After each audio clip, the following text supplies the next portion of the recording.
ए लंकाधिराज, मुझे आपके पास श्री राम ने परामर्श और मार्गदर्शन प्राप्त करने के लिए भेजा है। राजन, मुझे उत्तर दें।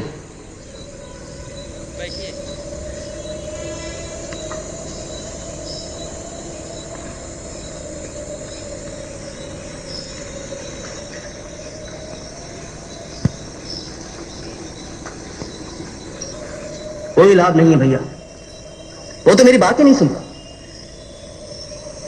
तुमने उनसे आदरपूर्वक बात तो की ना? जी हाँ, मैंने वैसा ही किया है। जब तुम उनसे बात कर रहे थे, खड़े कहां थे? उसके बगल में, सिर के पास, ताकि वो मेरी बात सुन सके। यही तो भूल हुई लक्ष्मण। तुम्हें उनके पैरों के पास खड़ा होना चाहिए, वैसे भी जैसे एक शिष्य गुरु के पास खड़ा होता है। परंतु भैया, वो मेरा गुरु नहीं है। लक्ष्मण, ज्ञान को तिरस्कार मत करो। ज्ञान सदा पवित्र होता है। चलो हम दोनों उनके पास चलते हैं।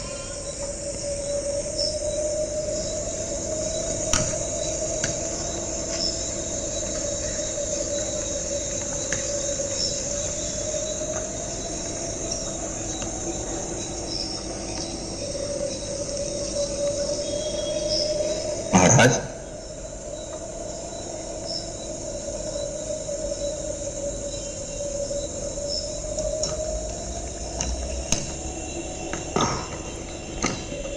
मैं भला आपको क्या मार्गदर्शन दे सकता हूं?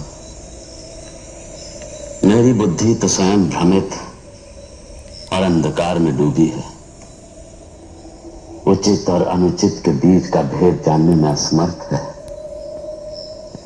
हे रघुकुल स्वामी, मैं भला आपको क्या शिक्षा दे सकता हूं? महाराज, आप मुझसे बड़े हैं, अनुभवी भी हैं, एक समर्थ शासक रहे हैं आप। मुझे उचित, अनुचित और शासन करने के संबंध में आपके विचार जानने चाहिए। हे राम, मेरे जीवन का अंत अब निकट है। कुछ भी कह पाना कठिन है। फिर भी थोड़ा बहुत जो कहता हूं वो सुने। हे रघुराज, कोई भी कार्य जो दया, प्रेम और परोपकार की भावना से किया जाता है वो निश्चित ही अच्छा होता है, किंतु सत्कर्मों को हम सदैव स्थगित करते रहते हैं। अगर आप कोई सत्कर्म करना चाहते हैं तो उसमें देरी न करें, उसे तुरंत कर डालें, नहीं तो बाद में उसे पूरा करने में कठिनाई होती है। किसी अच्छे काम को टाल दोगे तो वो कभी पूरा नहीं होगा। उचित कहा आपने। हाँ, दुष्कर्मों के बारे में तो मैं तुम्हें बहुत सी बातें बता सकता हूं। मैंने जीवन में दुष्कर्म ही तो किए हैं। देखो, आज मेरे सभी पुत्र पौत्र मारे जा चुके हैं। क्रोध, घमंड, घृणा, इन्हीं से दुष्कर्मों का जन्म होता है। किसी क्षण के आवेश में आकर हम दुष्कर्म करने के लिए उतावले हो जाते हैं। जब शूर्पणखा रोती चिल्लाती बिलखती हुई मेरे पास आई तो सबसे पहले मेरे मन में यही विचार उठा कि सीता का हरण करके इस अपमान का बदला लूंगा। थोड़ा भी नहीं रोका, तनिक भी नहीं सोचा, किंतु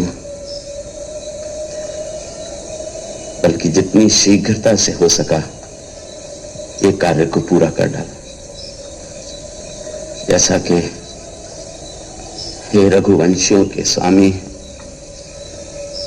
जैसा कि दुष्कर्मों की प्रवृत्ति होती है कि वो चिल्ला चिल्ला कर अपने पूरे होने की मांग करते हैं, किंतु बुद्धिमान व्यक्ति वो होता है जो क्रोध, घृणा और घमंड से प्रेरित होकर कार्य करने में अपने को रोकता है। उचित अनुचित के बारे में मेरा यही ज्ञान है। हे राम, इस ज्ञान का तुम सदुपयोग करना और मेरे अपराधों को